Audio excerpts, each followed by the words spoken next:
রাজার আরো 6টি রানীর ছিল না সন্তান, পদ্মাবতীর কোলালোতে মিলল সমাধান।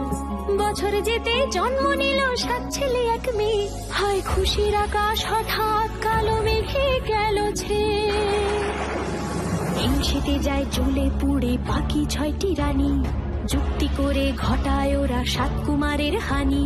সুযোগ মতো 7 ছেলেকে মাটিতে দেয় পুঁতে, বাঁচে একা পারুল, ওরা পায় না তাকে ছুতে। ধাইমা বাঁচায় সেই মেয়েকে বড় করে তোলে, 7 ভাইকে পায় যে পারুল 7টে চাপা ফুলে। এত কিছুর পরেও রাজার বিপদ যে কাটে না, সূর্য নগরে সুখের সূর্য আর ওঠে না।